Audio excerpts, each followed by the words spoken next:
You protect her from any fall or any danger, and may you keep her healthy. Bapak, kami juga terus berdoa buat saudara kami, Om David Sugita. Biarlah Tuhan juga memberikan kepada Om David kesembuhan, sehingga pulih kembali seperti sedia kala. We also remember our brother, Om David Sugita. May you strengthen him, that he can be well again, Father. Kami mengingat juga Tante Elvir, berilah pemulihan, kekuatan kepada Tante Elvir, sehingga suatu hari Tante bisa kembali berbakti bersama dengan kami. We also pray for Tante Elvir. May you continue, Father, to strengthen her. Father in heaven, kami juga mengingat Om Arthur. Jamahlah Om Arthur yang sedang tidak sehat. Biarlah Om Arthur kembali sembuh, dan berilah kekuatan kepada Om Arthur menjalani perawatan minggu demi minggu.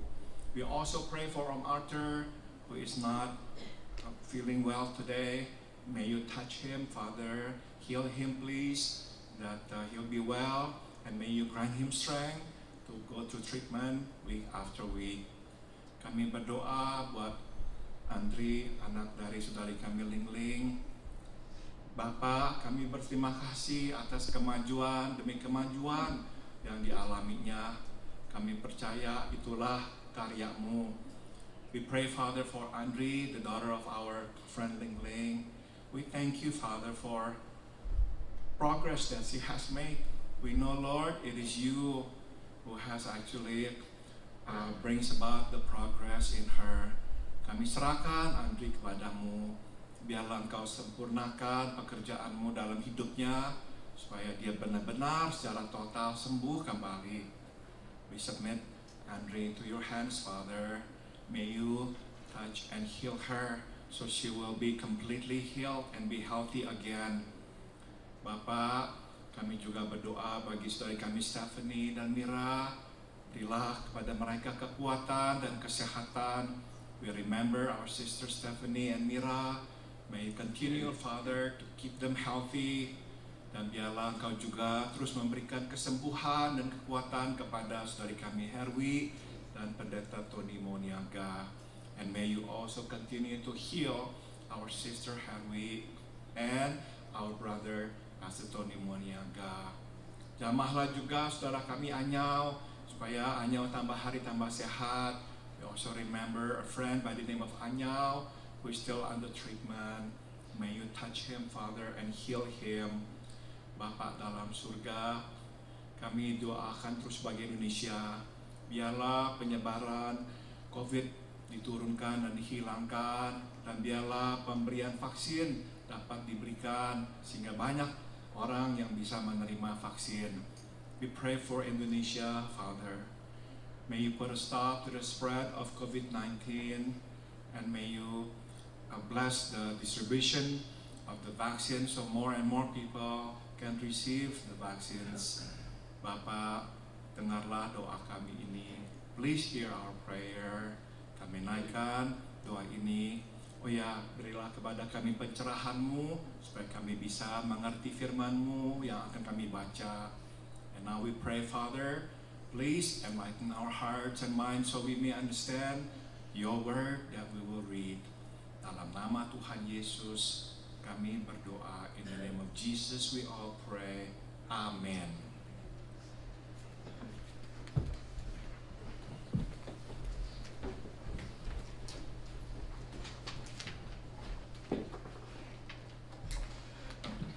Saudara-saudara, marilah kita membuka kitab Kisah Para Rasul pasal 16. Will you please turn your Bible to the book of Acts chapter 16.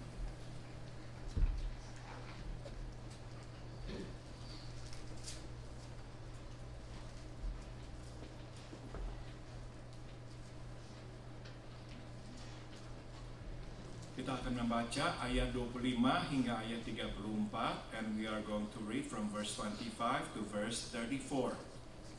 Kisah Para Rasul 16, 25 hingga 34. Will you please stand for the reading of the scripture? Marilah kita bangkit berdiri untuk pembacaan firman Tuhan. Saya membaca ayat 25, saudara menanggapi membaca ayat 26.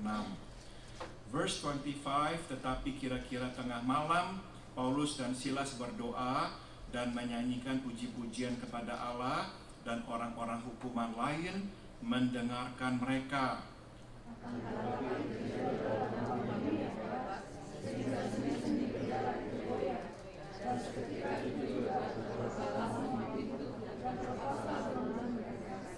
Verse 27, ketika kepala penjara itu terjaga dari tidurnya dan melihat pintu-pintu penjara terbuka, ia menghunus pedangnya hendak membunuh diri, karena ia menyangka bahwa orang-orang hukuman itu telah melarikan diri.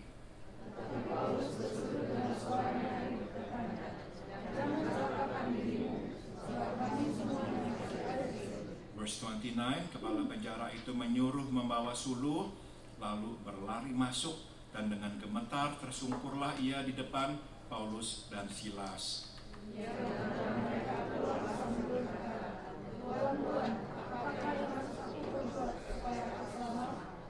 Verse 31, jawab mereka, percayalah kepada Tuhan Yesus Kristus dan engkau akan selamat, engkau dan seisi rumahmu.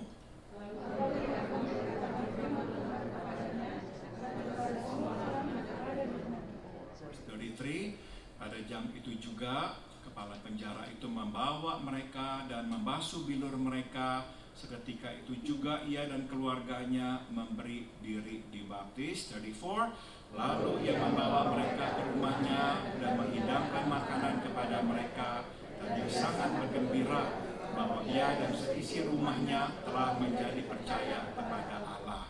Silakan duduk, you may be seated. Tema khotbah untuk pagi hari ini adalah bersyukur untuk Filipi, tapi percaya pada Allah untuk Roma. The theme of today's message is thank God for Philippi, but trust God for Rome. Saudara, Allah kita adalah Allah yang juga Allah natural. Our God is the God of the natural. Dialah yang menetapkan hukum alam dan dia bekerja secara alamiah. He set natural laws and works through natural ways. Tapi Allah kita juga adalah Allah yang supernatural. But our God is also the God of the supernatural. Ia kadang melanggar atau mematahkan hukum alam dan bekerja lewat hukum supernatural. He breaks the natural laws and works through supernatural ways. Nah, hari ini kita akan melihat salah satu kejadian di mana Allah bekerja secara supernatural dalam kehidupan dua hambanya, Paulus dan Silas. Paulus dan Silas berada di dalam penjara. Namun mereka bukannya menggerutu dan mengeluh, mereka berdoa dan memuji-muji Tuhan. Paul and Silas are in prison, but instead of moaning and groaning, they pray and praise the Lord. Nah, malam itu tatkala mereka tengah berdoa dan memuji Tuhan, tiba-tiba datanglah gempa bumi yang menggoncangkan penjara itu, sampai-sampai semua pintu terbuka dan rantai copot, termasuk rantai Paulus dan Silas. In the night while they are praying and praising God, suddenly the earth shakes so violently that all the prison doors are wide open, and all prisoner chains come loose, including those of Paul and Silas. Waktu kepala penjara datang masuk dan melihat bahwa semua pintu penjara terbuka lebar, wah, dia beranggapan pastilah semua telah melarikan diri. When the prison warden comes to check and learns that all prison doors are wide open, he just assumes that everyone has gotten away. Nah, dia tahu dia akan nanti diminta pertanggungjawabannya dan dia akan dihukum mati karena gagal memastikan para narapidana itu tidak lari. Itu sebab dia langsung menghunus pedangnya dan siap untuk membunuh dirinya. Knowing that he will be held accountable and be executed for his failure to keep the prisoners in check, he then draws his sword and is about to kill himself. Saat itulah tiba-tiba dia mendengar teriakan Paulus, "Jangan mencelakakan dirimu, kami semua ada di sini." It is then he hears the voice of Paul shouting to him, "Don't harm yourself, we are all here."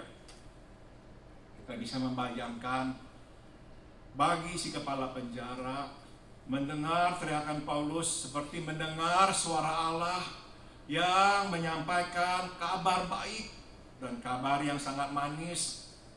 I can only imagine to the prison warden, hearing that voice is like hearing the voice of God, delivering the best and the sweetest tidings. Dia tidak lagi harus mengakhiri hidupnya, dan dia tidak akan juga dihukum mati, karena tidak ada seorang narapidana pun yang melarikan diri. He did not kill himself, and he will not be executed because no prisoner has escaped. Mari kita berhenti sejenak dan perhatikan situasi ini secara lebih saksama. Let us pause and delve into this situation more closely. Saudara, hampir semua narapidana mempunyai satu kerinduan, yaitu berjalan masuk ke dalam kebebasan. Almost all prisoners have only one wish, to walk into freedom. Nah, gempa yang begitu dahsyat memberikan kesempatan kepada para narapidana ini untuk melarikan diri, untuk bebas. The violent earthquake had suddenly given these prisoners an exceedingly rare yet good opportunity to escape. Bukan saja pintu penjara terbuka, bukan saja rantai telah copot, tapi gempa yang begitu dahsyat menyediakan kepada mereka cara melarikan diri yang paling sempurna, yaitu kekacauan yang sedang terjadi di luar. Not only were all the doors open, and not only did the chains come off, but the earthquake had also provided them with the best exit route. The chaotic situation outside the prison. Tidak ada orang yang akan memperhatikan mereka, apalagi peduli. No one would notice or even care about them. Namun Dr. Lukas berkata, tidak ada seorang pun yang melarikan diri. Semuanya tetap di sel masing-masing. However, Dr. Luke tells us that no one escaped. Everyone stayed put in his cell. Jadi pertanyaannya adalah, mengapa tidak melarikan diri? Apa yang menghentikan mereka? So the question is, why didn't they run away? What stopped them? Tapi mungkin pertanyaan yang lebih baik bukanlah apa yang menghentikan mereka, melainkan siapa yang menghentikan mereka. But perhaps a better question to ask is not what stopped them, but rather who stopped them. Dan jawabannya adalah Paulus dan Silas yang menghentikan mereka. And the answer is Paul and Silas stopped them. Kita tidak tahu apakah Paulus dan Silas secara langsung menghentikan mereka untuk tidak melarikan diri. We do not know whether Paul and Silas directly told them not to escape. Tapi yang lebih mungkin adalah para narapidana ini memutuskan untuk tetap tinggal, tidak lari, karena mereka melihat Paulus dan Silas juga tidak lari. So, but what is most plausible is that these prisoners decided to stay put because they saw Paul and Silas stay put. Jadi saudara, rupanya beberapa jam yang mereka habiskan bersama dengan Paulus dan Silas di penjara cukup untuk meyakinkan mereka, para narapidana ini, bahwa Paulus dan Silas adalah dua orang yang berbeda. Evidently, the few hours they had spent with Paul and Silas were enough to convince them that these two men were different. Mereka berada dalam penjara bersama-sama, betul. Tapi mereka tahu Paulus dan Silas sebenarnya tidak berada di penjara itu. You see, they were in prison together, but they knew that Paul and Silas were not really there. Mereka berada di tataran yang berbeda, yang lebih tinggi.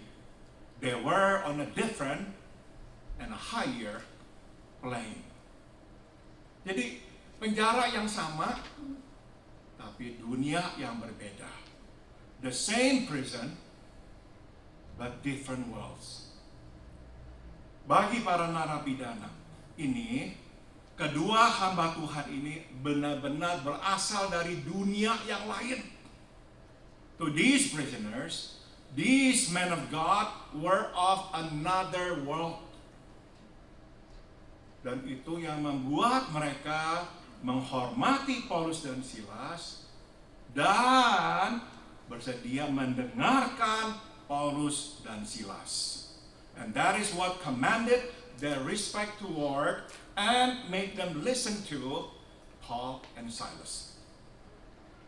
Jadi inilah pelajaran pertama yang bisa kita petik. Kekudusan atau kesalehan ialah hidup di dunia yang berbeda. So here's the first lesson. Godliness is otherworldliness. Godliness is otherworldliness. Kita mungkin tetap menggunakan bahasa yang sama, kita mungkin tampak sama, tapi kalau kita berdekatan dengan orang yang saleh, kita akan disadarkan bahwa orang ini bukan berasal dari dunia yang sama. You see, we may speak the same language, we may look identical, but being around godly persons make us realize that they're not of this world. Mereka bukan berasal dari sini. They're not of here. Saya memasukkan gambar Ibu Teresa. I put the picture of Mother Teresa, saudara. Dia seorang kepala sekolah, tapi akhirnya terpanggil melayani orang miskin di India. She was a principal of a school, but then she felt called to serve not only the poor, but the poorest of the poor. Saya pernah cerita tentang dia. Semua yang ikut di dalam organisasi pelayanannya hanya berbusana 2 lembar. Satu dipakai, satu dicuci. I think I've shared this with you that everybody who is part of this ministry, the charity, has only 2 pieces of clothes. One they are wearing, one that is being washed. Mereka tidak punya apa-apa. Mereka meninggalkan semua, melayani orang-orang yang miskin. They leave everything behind and they serve the poor. Saudara, orang yang seperti beliau berasal dari dunia yang berbeda. People like her come from a different world. Saudara, di dalam suratnya kepada gereja di Filipi, pasal 1 ayat 27, di mana Paulus dan Silas dianiaya, dipenjarakan, tapi akhirnya dibebaskan secara ajaib. Paulus menasihati jemaat di sana, apapun yang terjadi, sebagai warga sorga, hiduplah layak, patut, sesuai dengan Injil Kristus. Whatever happens, as citizens of heaven, live in a manner worthy of the gospel of Christ. Paulus mengingatkan mereka bahwa mereka warga negara sorga, jadi mesti hiduplah sesuai dengan status itu sebagai warga sorga. Paul reminds them that they are citizens of heaven, so they are to live as ones. Kita adalah warga sorga. We are citizens of heaven. Jalan di mana kita bisa menjadi warga sorga adalah lewat darah Yesus yang sudah menebus kita dari dosa dan memberi kepada kita hidup yang baru di dalamnya. The way through which we become citizens of heaven is the blood of Jesus. who has redeemed us from sin and given us a new life in Him. Dan saudara, bukti kewarganegaraan kita di sorga bukanlah selembar kertas, baik itu sertifikat baptisan atau keanggotaan, tapi hidup yang sesuai dengan Injil Kristus. And our proof of citizenship is not a piece of paper, baptism or membership certificate, but rather a life lived in a manner worthy of the gospel of Christ. Saya menaruh gambar Pendeta Billy Graham bersama dengan Presiden George H.W. Bush, Presiden Bill Clinton, dan Presiden Jimmy Carter. Karena beliau orang yang dihormati oleh begitu banyak Presiden Amerika Serikat. He was well respected by many presidents of the United States. Dan banyak di antara mereka yang mencari advice, nasihat dari Pendeta Billy Graham. And many actually look for him for spiritual guidance and prayer. Tapi saudara, Billy Graham tidak menjadi sombong. But he did not become arrogant. Dia tidak berkata, sekarang saya sudah menjadi orang kepercayaan presiden, saya jadi orang yang hebat. He never said, no, I'm a great man because even presidents seek after me. Never did. Saudara, kita mesti hidup sebagai warga surga. Dan warga surga hidup kudus, warga surga hidup rendah hati.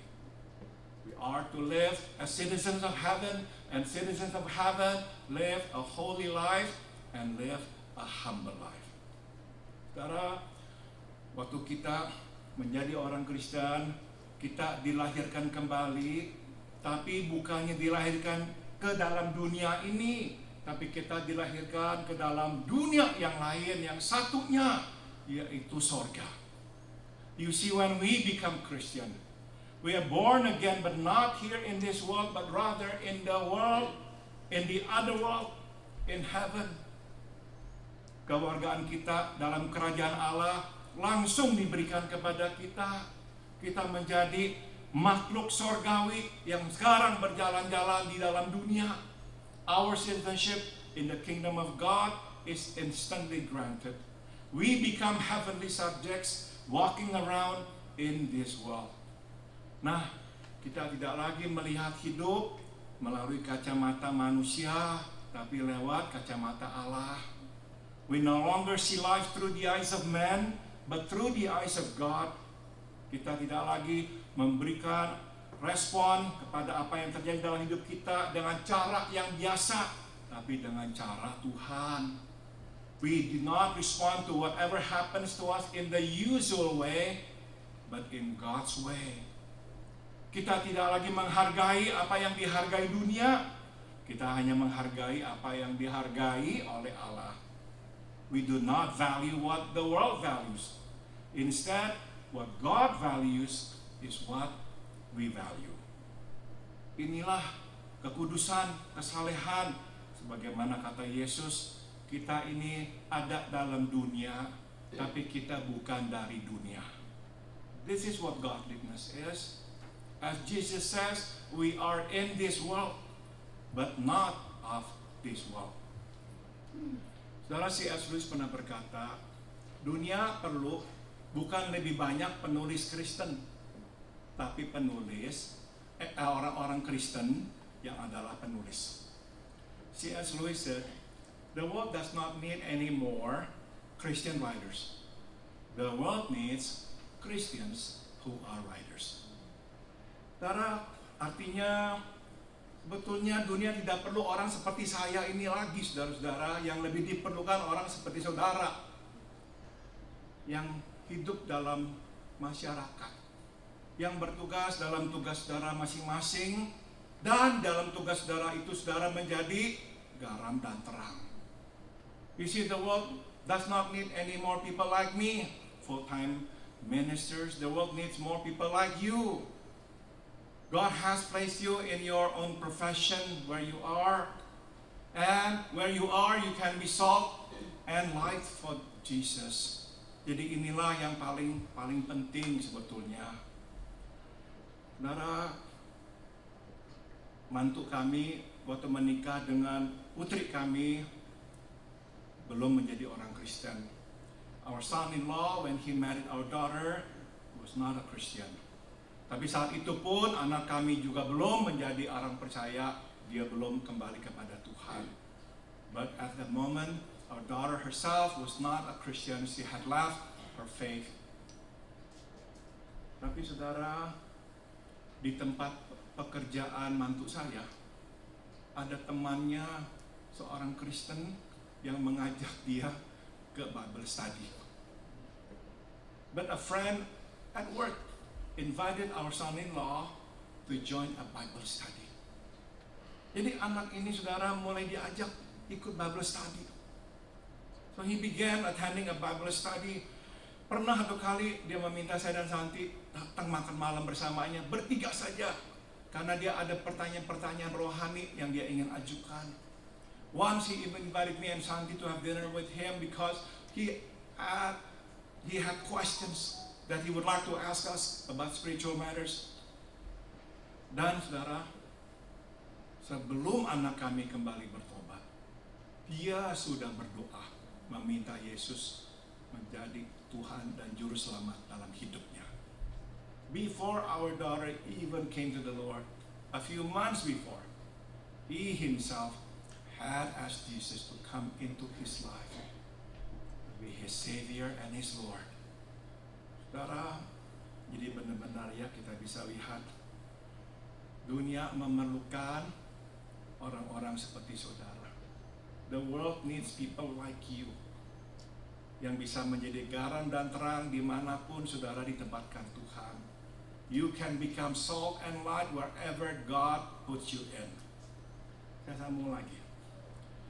Lalu waktu si kepala penjara tahu bahwa semua ada dalam penjara, tidak ada yang lari, dia langsung terjatuh di depan Paulus, gemetaran. When the prison warden learns that everyone is accounted for, as Paul says, he falls trembling before Paul and Silas. Dia begitu tersentuh sehingga dia tidak tahu apa yang dia harus katakan. He is so deeply moved that he does not know what to say. Kemudian dia membawa Paulus dan Silas keluar, dan di luar sanalah baru terbuka mulutnya bertanya, apa yang harus saya lakukan untuk diselamatkan? He then brings Paul and Silas out, and the first thing that comes out of his mouth is, "Sirs, what must I do to be saved?" Coba kita berhenti sejenak. Let's pause first. Menurut saudara, bukankah dia bertanya pertanyaan yang aneh? Don't you think that he asked a rather strange question? Mengapakah dia, nggak ada angin, nggak ada hujan, mengaitkan, menghubungkan keselamatannya secara jasmania, tidak jadi dihukum mati, karena semuanya masih ada dalam penjara, dengan keselamatan rohania, dibebaskan dari hukuman Allah? Why did he out of the blue associate his physical salvation, being free from man's punishment? Remember, if everybody escaped, he would be executed. But now, no more. He's free. He's safe. With his spiritual salvation, being freed from God's punishment, he is asking Paul and Silas a spiritual question. Karena, where did that come from? Hanya ada satu kemungkinan, yaitu dia begitu tersentuh oleh Paulus dan Silas, dia begitu benar-benar takjub melihat kesaksian Paulus dan Silas. There's only one plausible explanation. He was so touched by Paul and Silas' life testimony. Dia pasti sudah mendengar apa yang terjadi. He must have heard what had really happened. Bahwa Paulus dan Silas sebetulnya tidak bersalah. That Paul and Silas were innocent. Dan dia pasti telah mendengar dan melihat bagaimana Paulus dan Silas menghadapi situasi yang begitu buruk di penjara, yaitu berdoa dan bernyanyi, memuji Tuhan. And he must have seen and heard how Paul and Silas deal with this unfortunate situation in prison, praying and praising God. Singkat kata, saudara, dia itu sudah tersentuh oleh kesaksian hidup Paulus dan Silas jauh sebelum Paulus dan Silas berkata apapun kepadanya tentang Injil Kristus. Simply put, he had been touched by the powerful testimony of Paul and Silas long before they even said anything to him about the gospel of Jesus Christ. Dan ini membawa kita kepada pelajaran kita yang kedua, yaitu kesalehan benar-benar berkuasa dan menarik. And this brings us to the second lesson. Godliness is both powerful and attractive. Saudara, orang bisa berdebat dengan kita masalah kepercayaan kita. Tapi orang tidak bisa berdebat dengan kita masalah perubahan hidup kita. People can argue with us over our belief, but not over our changed life. Saya taruh gambar Charles Colson. Saudara mungkin pernah dengar ceritanya, saya pernah menceritakan tentang dia. Dia adalah dulu itu asisten Richard Nixon. Charles Colson was a special assistant to President Richard Nixon. Terlibat dalam skandal Watergate. He got involved in Watergate scandal, saudara. Nah, sebetulnya dia itu tuh sudah bisa dibebaskan, tidak harus masuk ke penjara, hanya perlu menghabiskan masa probasi ya. Actually, he did not have to serve time in prison. He would get like probation. Tapi dia mengambil tindakan yang luar biasa, saudara. Dia mengaku bersalah. Dan sebagai akibatnya dijebloskan ke penjara. But he did something that was unthinkable. He pled guilty. Consequently, he was in prison. Itu gambar maksudnya tuh. Gambar dia di penjara. Tapi gara-gara dia di penjara, dia kenal orang di penjara seperti apa hidupnya. Dia terpanggil melayani orang di penjara. But because he was in prison, he knew what prison life was all about. So he felt called to serve prisoners after he was released. Itu gambar sebelahnya, gambar dia ke penjara menjadi pelayan. You see the other picture was his picture ministering in prison. Dia mendirikan pelayanan namanya Prison Fellowship.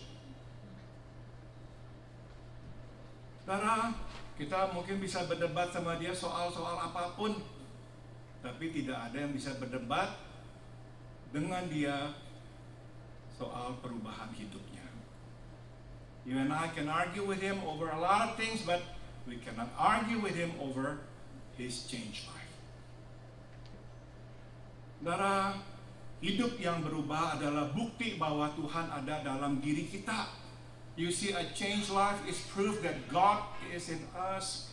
Dialah yang telah mengubah hidup kita dan membuat hidup kita menjadi baru. That He is the one who has turned our life around and brought about the changes. Saudara, ini gambar siapa? B.J. Thomas. This is a picture of B.J. Thomas. Those of you who are as old as I am, perhaps they remember B.J. Thomas. Rainbows telling na na na na na na na na na na. Suara saya mirip ke B.J. Thomas. Dia anak Tuhan. He was a child of God. He was raised in the church. Tapi he became famous. Then he left God. Akhirnya dia menjadi kecanduan narkoba. He became a drug addict. Tapi puji Tuhan, Tuhan menyediakan istri yang baik kepadanya, Gloria. God brought a beautiful woman inside and out to his life, Gloria. Dan akhirnya B.J. Thomas bertobat, menjadi anak Tuhan. Ya, he repented, he became a child of God. Ini album pertamanya setelah dia menjadi orang Kristen. Home Where I Belong. If you have never heard of this song, you go to YouTube and click Home Where I Belong by B.J. Thomas. Lagu yang indah sekali. Saudara, Tuhan Yesus berkata, Let your light so shine before men that they may see your good works and glorify your Father in heaven. Biarlah sinarmu begitu bercahaya di depan manusia, sehingga mereka melihat perbuatan baikmu dan memuliakan Bapakmu yang di sorga. Jadi kita bisa katakan hidup kita sebenarnya adalah alat yang begitu luar biasa di tangan Tuhan untuk membawa orang kepadanya. Our life is perhaps the most powerful tool that God can use to bring others to Him. Tapi ingat ini, hidup kita juga bisa menjadi alat yang luar biasa di tangan setan untuk membawa orang kepadanya. Yaitu jika kita orang Kristen menjadi orang yang hipokrit atau munafik. Equally true, our life can be the most powerful tool that Satan can use to bring people to him. That is when people see us Christians live as hypocrites. Jadi berhati-hatilah saudara. Nah, sewaktu gempa terjadi, kepala penjara sungguh-sungguh melihat Allah beserta Paulus dan Silas. When the earthquake strikes, the jailer sees that God is with Paul and Silas. Dan bahwa gempa ini datang karena Tuhan turun tangan. That this earthquake comes as a result of God's direct intervention.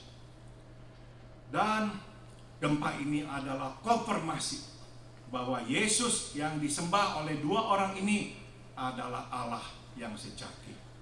The earthquake is a confirmation that Jesus, that these two men worship, is the true God. Itu sebab secara alamiah dia ingin mengikut Yesus. Maka malam itu juga dia dan seluruh keluarganya dibaptis. Naturally, he wants to follow Jesus. That very night, he and his family are baptized. Saudara, sebelum saya mengakhiri, saya ingin meninggalkan saudara dengan dua pemikiran. To conclude, let me leave you with a couple of thoughts. Pertama, kita tidak tahu rencana Tuhan. Tapi kita tahu dan bisa tenang di dalam rencananya yang baik dan sempurna. Firstly, we do not know what God has in mind, but we can rest assured of His good and perfect plan. Saudara, di Filipi, Paulus dan Silas memulai dengan hal yang luar biasa.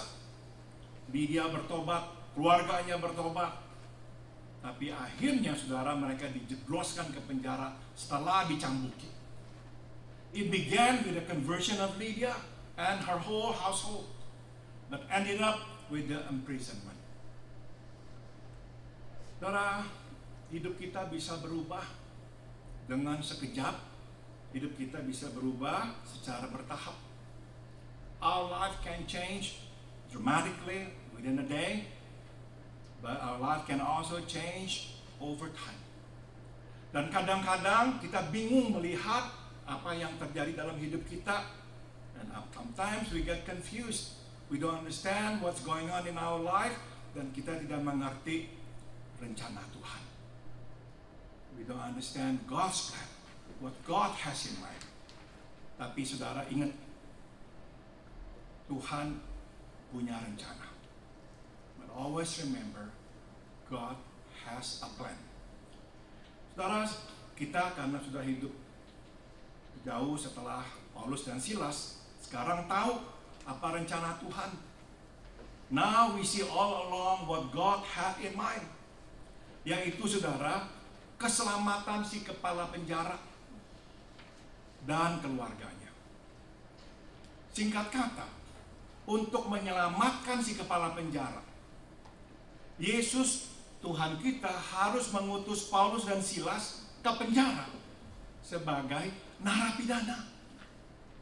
To reach out to the jailer, Jesus our Lord had to send Paul and Silas to prison as inmates. Mungkin kalau kita, Paulus dan Silas akan berkata, Tuhan, bisa nggak Tuhan tolong kirim orang lain aja dah ke penjara, bukan saya. Perhaps if we were Paul and Silas, we would say, Lord, could you please send somebody else to prison and not me? Atau kalau kita Paulus Silas akan berkata, Tuhan, bukankah lebih baik saya bertemu dengan kepala penjara itu di luar penjara, ngobrol-ngobrol, bisa bersaksi, terima Tuhan. Kan sama hasilnya. Perhaps if we were Paul and Silas, we would say, Lord, wouldn't it be better if we just met with the prison warden outside of prison? Well, I could witness to him, and in your power, in your time, he would believe in you. So the same thing, right? Tuhan berkata, tidak. Engkau harus masuk ke penjara itu. Dan dia harus menjadi orang percaya di penjara itu, bukan di luar penjara. But then God said, no. I want you to go to prison because I want him to believe in me in prison. Saudara, kita nggak selalu mengerti. Dan kita seringkali mau menawar-nawar Tuhan supaya apa yang terjadi lebih baik buat kita. You see, we don't understand, and consequently we sometimes bargain with God and ask God, can you just do this, can you do that instead of this? But the bottom line is we're asking him to do or to give us something that is good or better for us. Tapi Tuhan akan berkata, maaf, rencanamu tidak sebaik rencanaku. But at the end of the day, God will always say to us, I'm sorry, but your plan is not as good as mine. My plan is better. Meskipun rencananya itu memasukkan Paulus dan Silas di penjara setelah dicambuki habis-habisan. Even though that plan had to include Paul's being scourged and in prison. Tapi saudara ingat selalu ya, meskipun kita tidak mengerti, selalu Tuhan ada rencana. Always remember that. We may not see it, but there is always a plan of God. Pemikiran yang kedua yang saya mau tinggalkan adalah, secondly, kehendaknya bagi kita hari ini tidak mesti sama dengan kehendaknya bagi kita besok. His will for us today may not be the same as His will for us tomorrow. Saudara, di Filipi, Paulus dibebaskan oleh Tuhan secara supernatural lewat gempa bumi. Tapi kemudian hari di kota Roma, Tuhan tidak membebaskan Paulus. Paulus dihukum mati. In Philippi, God freed Paul supernaturally. But later in Rome, God did not. He was executed by the order of Nero. Saudara, biasanya sekali kita merasakan Filipi, Tuhan bertindak secara supernatural, kita selalu berharap akan Filipi. Tuhan akan terus bertindak dalam hidup kita secara supernatural, secara ajaib. Once we experience, quote, Philippi, unquote, supernatural act of God, we always hope for Philippi, the same miraculous intervention of God. Tapi bagaimana kita lihat, Tuhan tidak selalu memberikan kepada kita Filipi. Kadang Tuhan memberikan kepada kita Roma. However, as we can see, God does not always give us Philippi.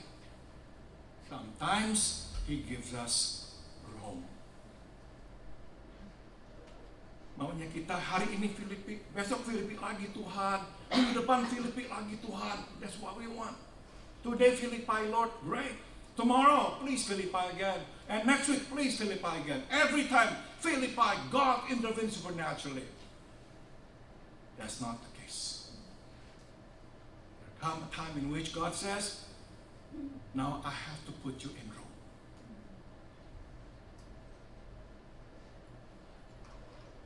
Jadi, sikap seperti apakah yang mesti kita miliki? So what is to be our attitude? Bersyukurlah kepada Tuhan akan Filipi. Tapi percayalah kepada Tuhan untuk Roma. Di Filipi, Tuhan bertindak campur tangan Di Roma sepertinya Tuhan tidak bertindak. Thank God for Philippi. When God intervenes, but trust God for Rome when He does not seem to intervene.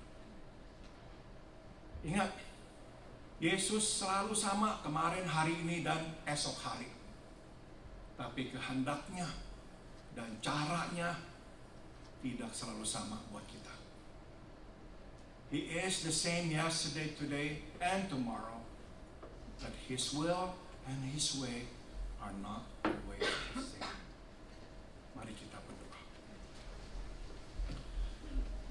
Bapa dalam surga, kami naikkan syukur kami kepadamu atas firman yang telah kami dengar. We thank you, Father, for the word that you have given us, that we have heard. Bapa, kami jujur takut harus singgah di Roma. Honestly, Lord, we fear Rome. We don't want to stop by Rome. Bapa, kami maunya terus menerus di Filipi. Tuhan bekerja secara ajaib dan luar biasa. We always want Philippi where you work miraculously. Tapi Bapa, ingatkan kami, Engkau ada di Filipi, Engkau ada di Roma. So please remind us always, you are in Philippi, you are also in Rome. Dan biarlah kehendak-Mu jadi. And that your will be done. Dalam nama Tuhan Yesus kami berdoa. In the name of Jesus we all pray. Amen.